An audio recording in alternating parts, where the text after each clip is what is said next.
جناب دکتر مشتاق مهر از دانشگاه تربیت معلم تبریز و سرکار خانم دکتر معین که لطف فرمودن جلسه ما را مزین فرمودن. استاد رحمان مشتاق مهر یکی از دوستداران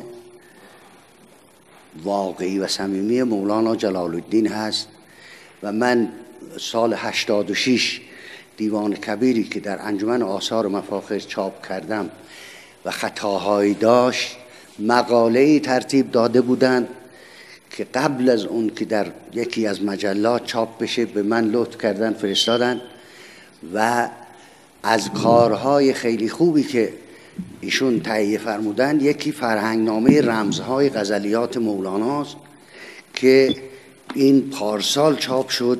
البته من قرار بود این رو برای اینجا تهیه بکنم، اینجا بذاریم برای خرید، هر کس علاقه‌مند بود بخره، ولی به قدری سر شلوغ هست از این شهر جابجا شدن دشوار هست که من دیدم اگر اونجا برم اینجا دیگه نمیتونم برسم. این که انشاءالله برای جلسه بعد این کتاب رو اینجا تهیه میکنیم. اگر یعنی یک کلید، واقعا فرهنگنامه کلیدی است در مورد غزلهای شمس که چه رموزی دارن. آقای دکتر مشتاق مهر این کتاب رو تهیه کردن و مقالاتی در زمینه مولوی مولانا و مثنوی در مطبوعات مختلف چاپ کردن که امروز ما به بیانات ایشون در این جلسه گوش عنایت خواهیم سپرد. من خواهش میکنم. بسم الله الرحمن الرحیم. استاد عزیزم آقای دکتر توفیق سبحانی از مدت‌ها پیش لطف می‌کردن، تماس می‌گرفتن که من یک جلسه‌ای در اینجا حضور پیدا بکنم و در مورد شمس یا مولوی حرفایی بزنم و من نمی‌پذیرفتم. دلیلش هم اینه که من به هیچ وجه اهل سخنرانی نیستم و خیلی کم میتونم بدون نوشته سخنرانی بکنم و معمولا حتما چیزی آماده میکنم و از روی اون میخونم. هفته گذشته که با هم صحبت کردیم و ایشون وعده گرفتن از من که این جلسه در خدمتتون باشم، من از خدا پنهان نیست، از شما چه پنهان. از هفته گذشته خیلی تلاش کردم که یه مطلب تازه‌ای که در شأن شما و این جلسه باشه آماده بکنم و حتی این شب گذشته رو هم بیدار موندم که اون مطلب رو تمام بکنم، ولی متاسفانه تمام نکردم. یعنی اون مرحله نهاییش که باید آماده میشد و من از رو در اینجا میخوندم نتونستم آماده بکنم. قولش رو دادم با دکتر توفیق سبحانی که انشالله آماده شد برای چاپ در مجله اینجا بفرستم. در همون موضوع مطلبی رو که قبلا داشتم با اجازهتون همون مطلب رو از رو میخونم و انشالله در پرسش و پاسخی که در آخر در واقع سخنرانی خواهد شد امیدوارم که بیشتر در خدمتتون باشم و اگر مطلبی میدونستم و چیزی از دستم در میومد انجام بدم. عنوان مطلب من مدخلی در رمزشناسی غزل‌های مولانا است. من در اینجا خدمتتون خواهم گفت که قبل از مولانا البته در آثار شاعران صوفی مشرف مثل سنایی و عطار رمز و نماد وجود داره، ولی رمز و نمادهایی که اونها به کار بردن به گونه ای نیست که ما برای اون یه چارچوبی و یه منظومه ای رو بتونیم تصور بکنیم و بگیم که این رمزها بر اساس یه جهانبینی، بر اساس یه معرفتی طرح‌ریزی شده. یعنی ممکنه در اونجا یه نمادی در معانی متضاد و کاملا متفاوتی به کار بره. این نشون میده که شاعر هیچ علقه خاصی به اون نماد نداشته و هر وقت به اقتضای موضوع مثل تشبیه و استعاره اون رو همینجوری به کار می برده. در حالی که در مورد مولانا رمزها مبنای معرفتی و جهانشناختی دارند، یعنی بر اساس جهانشناسی که مولوی داره طرح‌ریزی شدن. و یه نکته دیگر رو بگم بعد شروع بکنم خوندن مطلب رو، اونم اینه که قبل از مولانا غالب نمادهای صوفیه مکسور و محدود می شده در بیشتر در واقع خمریات و قلندریات و جام و می و مطرب و ساقی و بعد اینها، در حالی که مولانا نمادها رو به تمام عرصه طبیعت و در واقع زندگی اجتماعی تعمیم داده و تسری داده و همین نکته بوده که نظر خانم آماری شیمل رو جلب کرده و ایشون کتاب بسیار پر مطلب شکوه شمس رو نوشته که آقای دکتر حسن لاهوتی اون رو به خوبی به زبان فارسی ترجمه کردن. مولانا همه اشعار خود را بعد از آشنایی با شمس سروده است. غزلیات را بعد از نخستین روزهای آشنایی تا آخرین شب زندگی و مثنوی را در 10-15 سال آخر عمر و در اوج سالهای پختگی و کمال روحی و معنوی. اگرچه این هر دو کتاب در تبیین و توضیح جهانبینی و دیدگاه‌های عرفانی و اخلاقی خاص مولانا و حسب حال و سر دلدادگی اوست، مثنوی از وضوح و دقت و صراحت بیشتری برخوردار است، چرا که حاصل تفکر و تأمل و هوشیاری است. بعضی از ابیات مثنوی که میتوان آنها را غزل‌های مثنوی نامید و اغلب ابیات غزلیات و ترجیعات به لحاظ حال سراینده در موقع پدید آوردن غزل‌ها و ماهیت و نفس مسائل و مباحث مطرح شده در آن ابهام بیشتری دارند تا جایی که فهم مقصود او را با دشواری همراه می‌سازند. برای درک این ابهام‌ها خواننده باید به حالات روحی و تجارب عرفانی و هیجان‌های عاشقانه شاعر نزدیک شود و با او همدلی کند و مشکلات متن را که غالباً به بیان رمزی آن مربوط می شود به ابیات صریح‌تر و آثار دیگر او عرضه کند تا به کمک آنها ابهام غزلیات را تا حد ممکن برطرف سازد.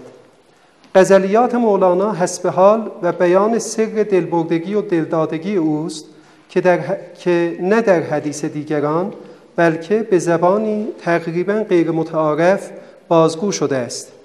غیر از غزلیات بقیه آثار مولانا غالباً جنبه تعلیمی و درسی دارند و در آنها حال مخاطب و تناسب موضوع و شیوه انتقال مطالب و مفاهیم با قابلیت‌ها و ظرفیت‌های او در نظر گرفته شده است. به عبارت دیگر در مثنوی فیه ما فیه و مجالس سبعه مولوی مربی و معلم و مرشدی است که می‌کوشد ضروری‌ترین و حیاتی‌ترین مسائل دینی و اخلاقی و عرفانی را به شیوه‌های معمول و رایج اهل خطابه و وعظ و تدریس با مستمعان خود در میان بگذارد. از این رو از هر جهت حال آنان را مراعات می‌کند، حتی از خستگی و ملالت و تشنگی و گرسنگی ایشان در حین تعلم غافل نیست. وقتی آنان را با نشاط و علاقمند و پذیرا می‌یابد به شور می‌آید و سخنش در لفظ و معنی اوج می‌گیرد و حتی زبان به بیان رازهای ناگفتنی می‌گشاید، اگرچه به زودی گفته و ناگفته پشیمان می‌شود و خود را به ملاحظه حال و ظرفیت مخاطب و در نتیجه خاموشی فرا می‌خواند و زمانی دیگر که احساس می‌کند طول سخن با موقعیت زمانی یا محدودیت‌ها و ضعف‌های انسانی و دغدغه نیازهای روزمره مستمع را خسته و برق اشتیاق نگاه‌های او را کم فروغ ساخته است، بلافاصله شور خلاقیت او نیز فروکش می‌کند و آب سخن خاک‌آلود می‌شود و امواج متلاطم معانی و مفاهیم بلند عرفانی پس می‌نشینند و در دل بیکرانه سینه گشاده‌اش آرام می‌گیرند. اما در غزلیات او را پروای مخاطب نیست، چرا که اصلا در سرودن آنها مخاطب به خصوصی را در نظر نداشته است و مقصود و منظوری از آن نوع که در آثار دیگر خود داشته در کار نبوده است.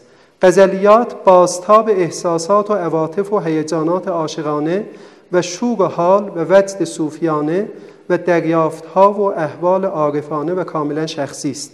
بدیهی است که زبان و بیان آن از زبان آثار دیگر او به زبان دیگران کاملا متمایز باشد.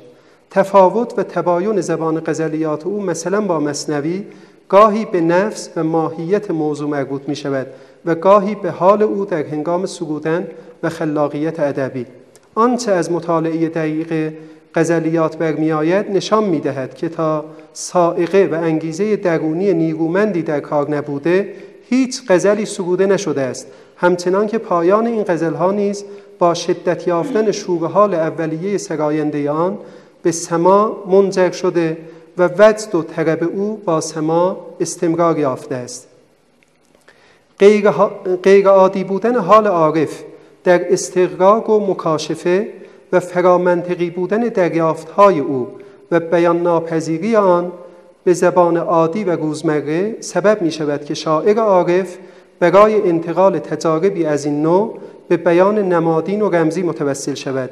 رمزهایی که در انتقال دریافت‌های شهودی به کار گرفته می شوند غالباً با نفس و حقیقت آنها پیوند و مناسبت دارند و اراده و آگاهی عارف در انتخاب آنها چندان دخیل نیست، جز این که بیان شاعر گاهی فشرده‌تر و با ابهام بیشتری همراه است و گاهی تفصیل مطلب و قرائن صریح و ضمنی فرصت بیشتری برای فهم معانی رمزها در اختیار خواننده می‌گذارد. توجه به بسامد بالای بعضی رمزها و کشف ارتباط زنجیره‌ای بین آنها در نزدیک شدن به نظام ذهنی شاعر و فهم معانی رمزهای او بسیار اهمیت دارد. از جمله رمزهای کلیدی غزلیات مولانا رمز دوگانه دریا و خشکی و مترادفات و وابسته‌های معنایی و تصویری هر کدام از آنهاست. شاید بتوان ادعا نمود که نزدیک به 1/2 از رمزهای غزلیات به این طیف از رمزها تعلق دارد و طبیعتاً رمزگشایی و تعویل آنها کمک بزرگی به خواننده غزلهای مولانا می‌کند.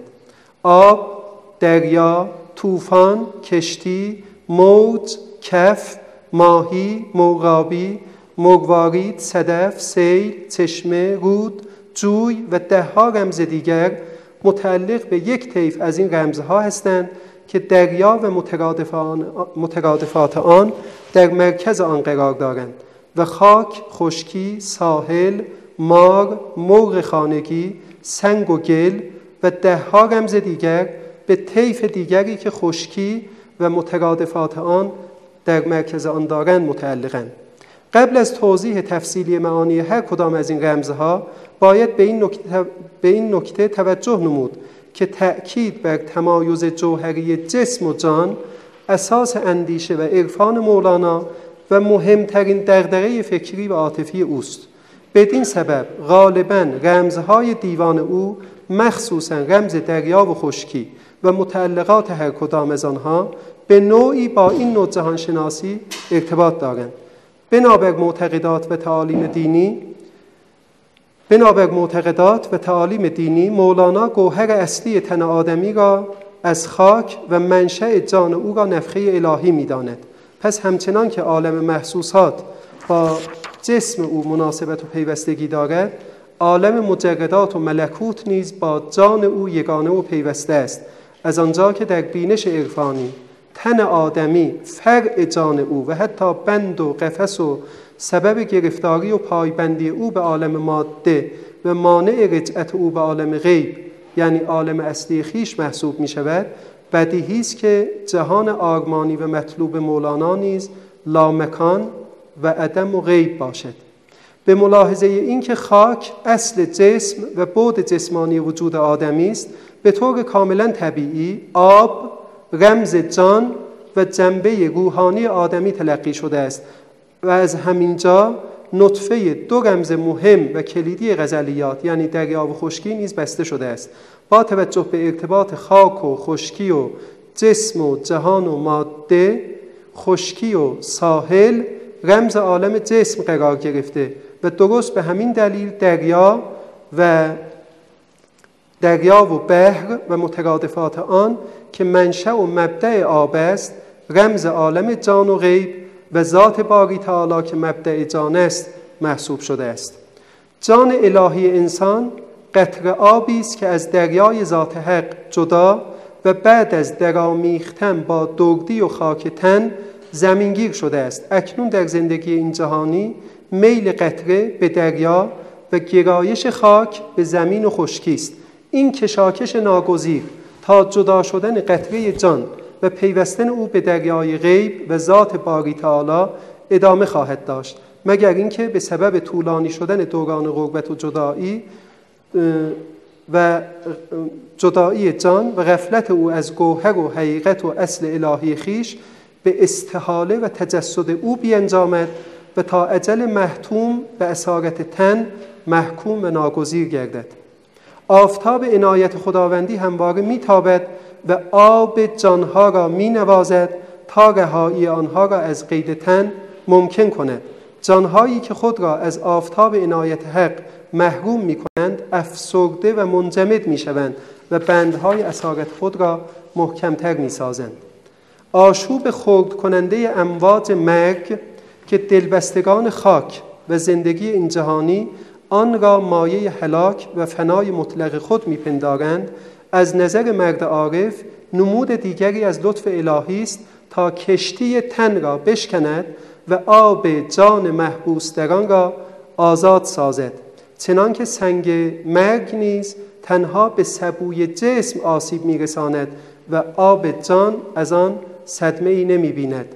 در شکنید کوزه را، پاره کنید مشک را، جانب بحر می روم، پاک کنید راه من. آب جان در زیر خس و خاشاک تن پنهان است، ولی جنبش خاشاک نوعی شهادت به هستی جان پنهان محسوب می شود.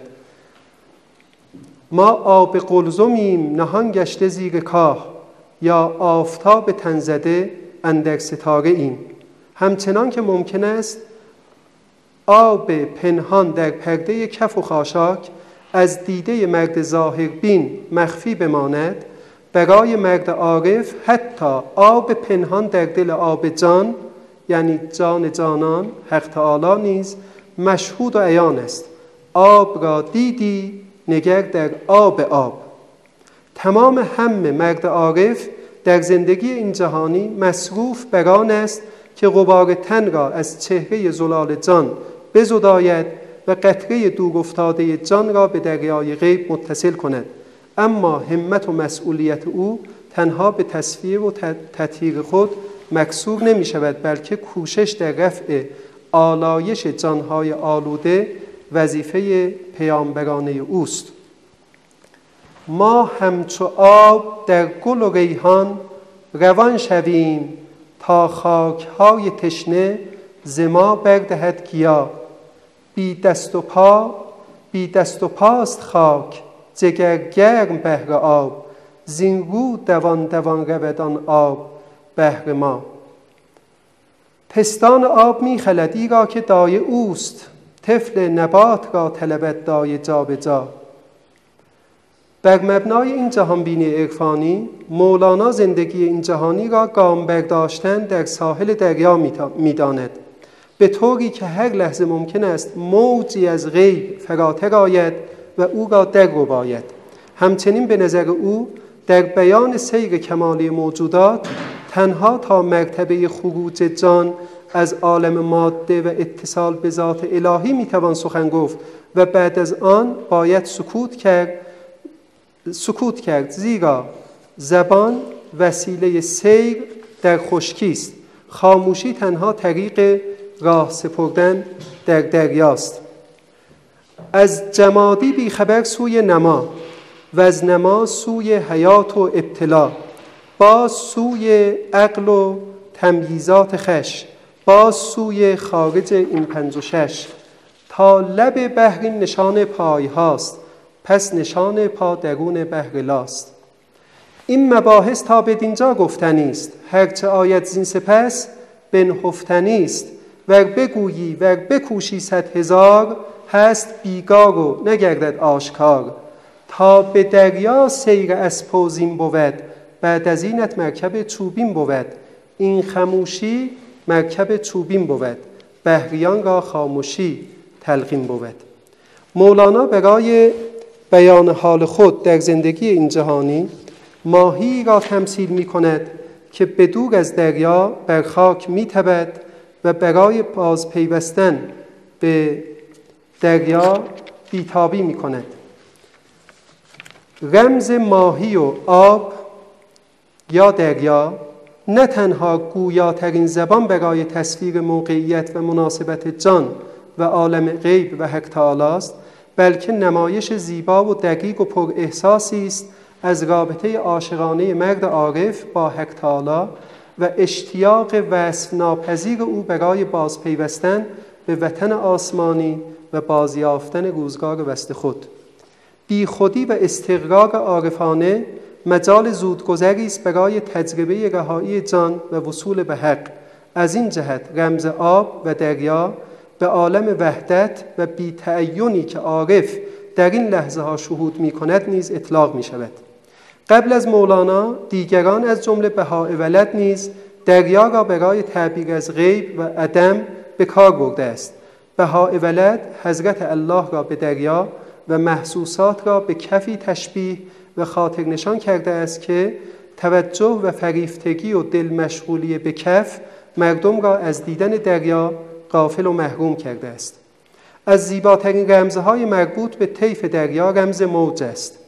دریای آرام رمز باری تعالی است در تعین وحدت قبل از ظهور و تجلی خود. موج رمز تجلی و به عبارت دیگر رمز آفرینش است. ممکن است در نگاه ظاهربینانه امواج را جدا از دریا بپنداریم، ولی نگرش توأم با بصیرت به وحدت دریا و موج شهادت خواهد داد و موج زدن دریا را تنها تجلی ذات و فعلیت یافتن صفات ذاتی حق تعالی خواهد دانست.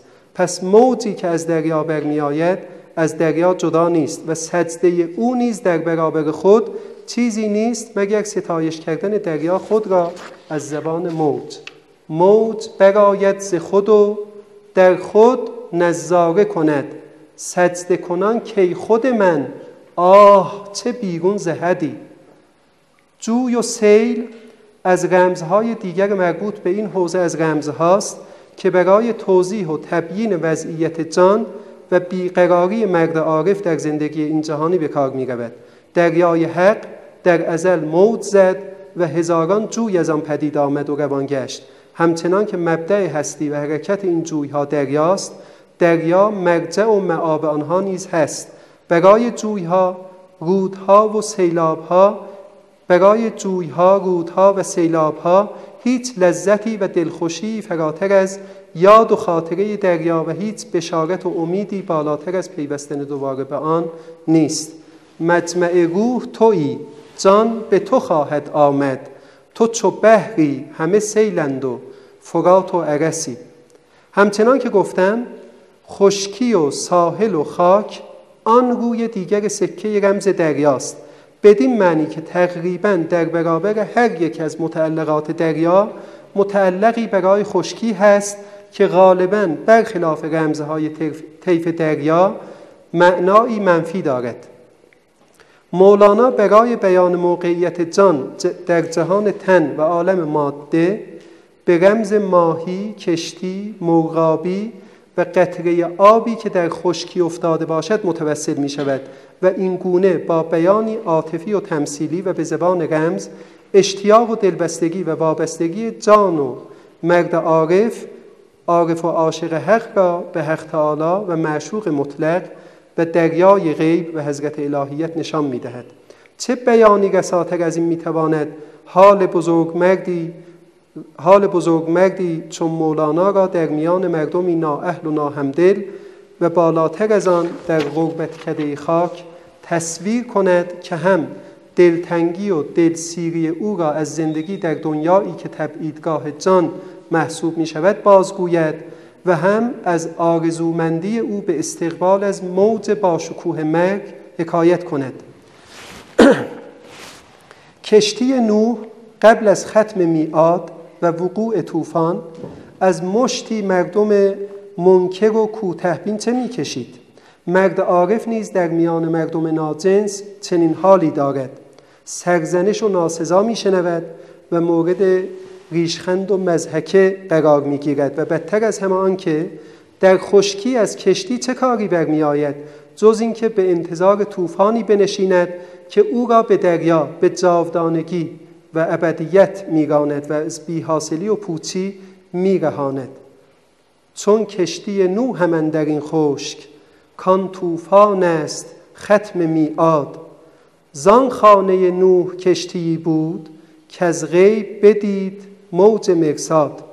درست به همان اندازه که مرد عارف زندگی بعد از مرگ را مجال ظهور استعدادها و هنرهای جان غریب خود می‌داند و از آن چنان استقبال می‌کند که ماهی از دریا، دلبستگان دنیا نیز از آن همانقدر می‌هراسند که مرغ خاکی از دریا و طوفان. تقسیم رمزها به دو حوزه دریا و خشکی و نسبت دادن هر کدام از پدیده‌ها و اجزای کل هستی به یکی از این دو مبتنی بر جهانبینی عرفانی مخصوصاً استنباط خاص مولانا از نظام آفرینش و فلسفه وجود و مبدأ و معاب و غایت هستی است. به قول عبدالحکیم خلیفه مؤلف عرفان مولوی، او به تعبیرهای قاطع میگوید که تعالی نفس انسان، او منظور مولاناست، او به تعبیرهای قاطع میگوید که تعالی نفس انسان که جوهر واقعی و ابدی اوست مخلوق نیست و چون مخلوق نیست و واقعی است پس الهی است و ما نمیدانیم که این نفس چگونه از وحدت نخستین خود جدا افتاده است. جوهر وجدان مذهبی مولانا همان احساس یگانگی و درد فراق است. روح بر حبوط دردناک و بیان ناشدنی خود واقف است. تمامی حیات تلاشی است برای معرفت نفس، یعنی شناسایی یگانگی نخستین و بازگشت به اصل. زندگی سفر بازگشت است به جانب خدا و جریان حرکت آن منطبق با فراگرد تکامل است. جمادی به نامی بدل می شود، نامی به حیوان، حیوان به انسان و انسان به فرشته تا سرانجام به مبدأ برسند و این تعویل پرشکوهی است از آیات قرآنی که هو الاول و الاخر و انا الیه راجعون. اکنون با تفصیل بیشتری چند رمز از رمزهای گفته شده رو توضیح خواهم داد. رمز دریا که آب و بحر و قلزم و اینها هم با دریا مترادفه، گاهی در واقع نماد غیب، لامکان و عالم جانه. مثلا در این بیت تا ساحل بحر سیل پیداست، چون غرقه شود کجاست هیهات. تا ساحل بحر سیل پیداست، چون غرقه شود، یعنی سیل در بحر غرقه شود، سیل کجاست هیهات. در این بیت بحر رمز لامکان و ساحل آخرین مرز خشکی است. مولانا تصریح می کند که منازل تطور و سیر تکاملی جان را تنها تا مرز غیب و پیوستن به ذات باری تعالی می توان تعقیب کرد و از آن حکایت نمود. ولی بعد از آن که از مرحله انسانی و محدوده عالم امکان فراتر رفت، دیگر نشانش گم می شود و به بی نشانی می پیوندد و آن وقت از زبان نیز که از طریق نشانی ها حدود موجودات را تبیین می کند کاری ساخته نیست. این اندیشه را مولانا با تصریح و دقت بیشتری در مثنوی مطرح نموده است. از جمادی بیخبر سوی نما و از نما سوی حیات و ابتلا، باز سوی عقل و تمییزات خش، باز سوی خارج این 5 و 6. تا لب بحر این نشان پای هاست، پس نشان پا درون بحر لاست. با بکارگیری همین رمز هاست که به جان گرفتار در عالم رنگ و بو و اسیر تلوینات ناگزیر جسم و ماده بشارت می‌دهد که به محض پیوستن به عالم بیرنگ غیب از تلوین و تغییر خواهد رست و به یگانگی و یکرنگی و تجرد خواهد پیوست. ای سیل در این راه تو بالا و نشیب است، تلوین برود از تو چو در بحر رسیدی.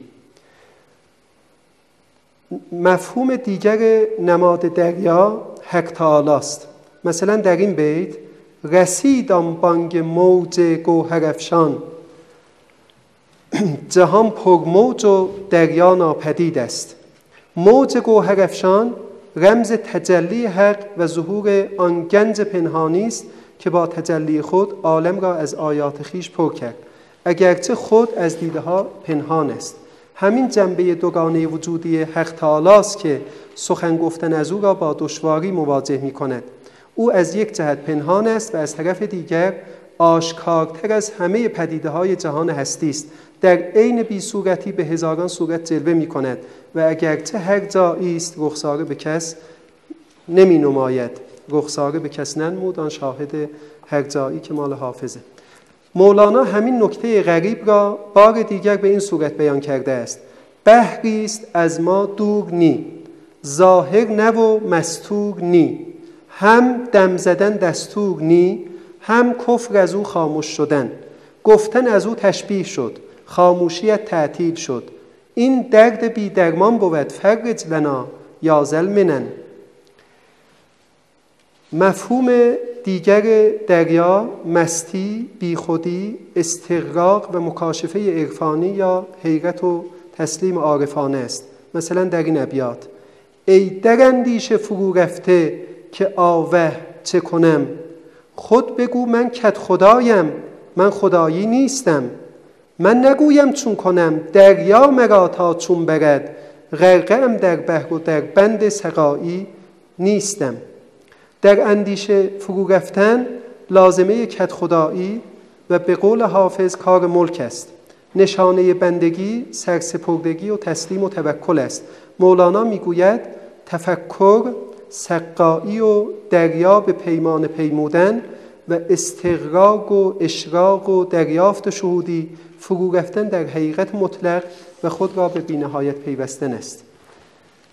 مفهوم بعدی دریا عشق. این در واقع ترتیب‌ها بر اساس بسامد رمزها در واقع ترتیب شده است. گر کشیده میشوی آن سو ز جذب اژدرهاست، زان که او بس گرسنه است و تو مگو را چون خوری. گر کشیده میشوی آن سو ز جذب اژدهاست، زان که او بس گرسنه است و تو مگو را چون خوری. جذب او چون آتشی آمد درافکن خود در آب، دفع هر ضدی به ضدی، دفع ناری کوثری. اژدها در این ابیات با توجه به قرائن ضمنی و معنایی موجود در غزل دنیا و هوس‌ها و دلبستگی‌های این جهانی است. آنچه بنده را از آتش سوداهای نفسانی میرهاند عشق است که در این ابیات از آن به رمز آب تبیین شده است. در موارد دیگری از غزلیات نیز وقتی مولانا می‌خواهد وارستگی و سرخوشی و سرمستی وصف ناپذیری را که عشق به او هدیه کرده است توصیف کند، باز به رمز آب پناه میبرد و این چنین زیبا و غبطه انگیز از حال خود خبر میدهد: افتادم افتادم در آبی افتادم، گر آبی خوردم من دلشادم دلشادم. مولایم مولایم در حکم دریایم، در اوجش در موجش منقادم منقادم. و مفهوم بعدی نماد دریا جانه. چند دقیقه فقط طول میکشه دیگه تمام میشه. گرم شود روی آب از تبش آفتاب،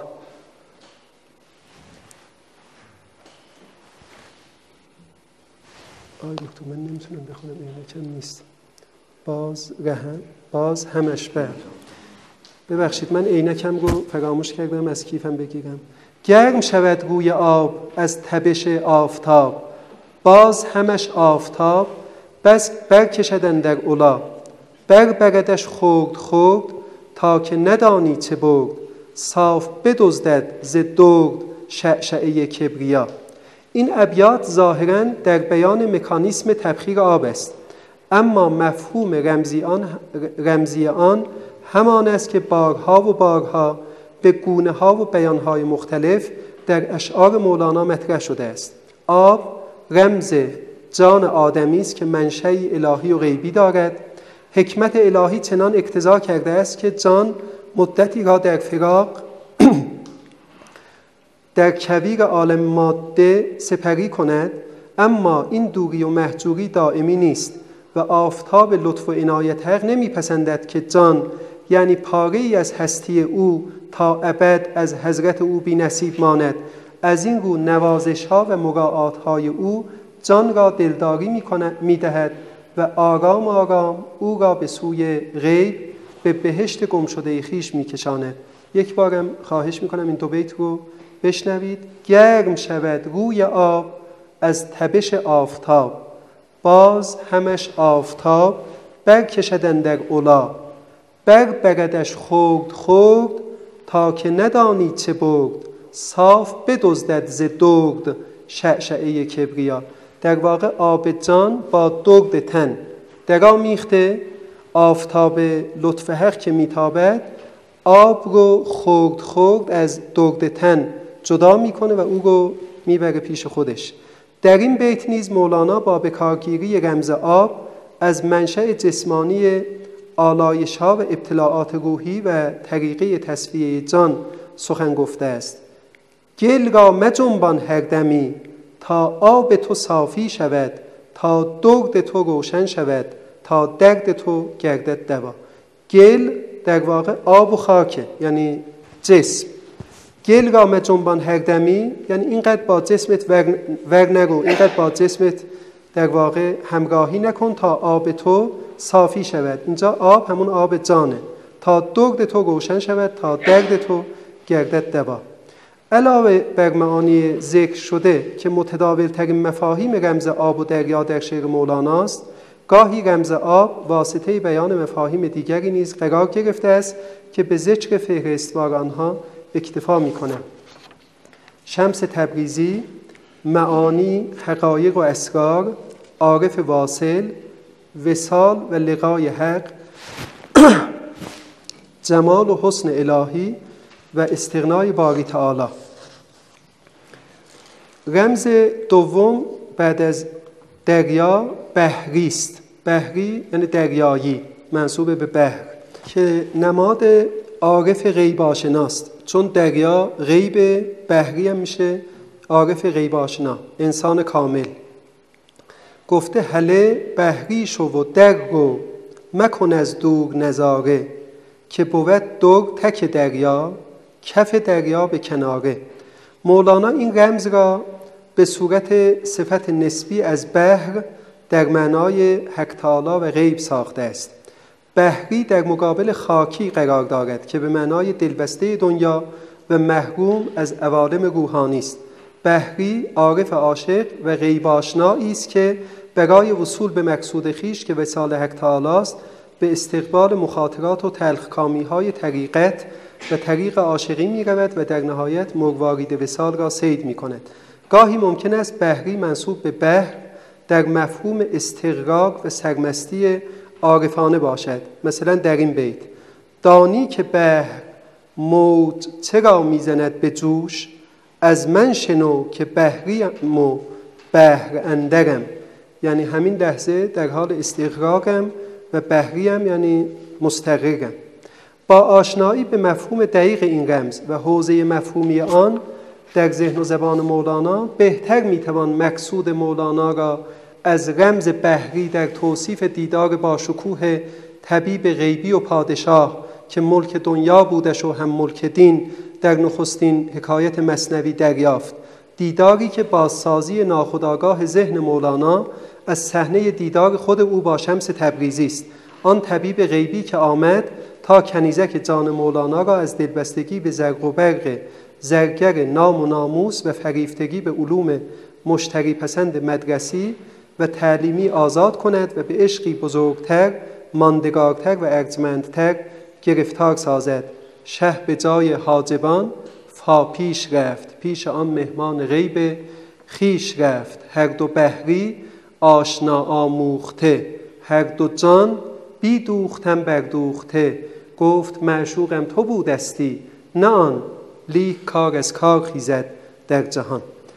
از این نمونه ها که بخش کوچکی از حوزه گسترده واژه‌های رمزی در غزلیات مولاناست، برمی آید که اساسی ترین و محوری ترین اندیشه مولانا اصل و گوهر الهی جان است که عامل پیوند بنده و حق تعالی و دلیل گرایش او به عالم برتر و جهان غیب است.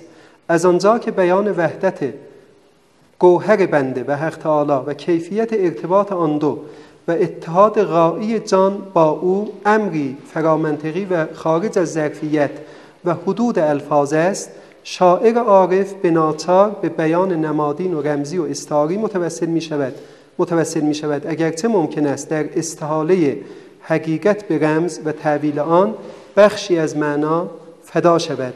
در هر حال این تنها راه بازگفتن مقولات اصیل عرفانی است.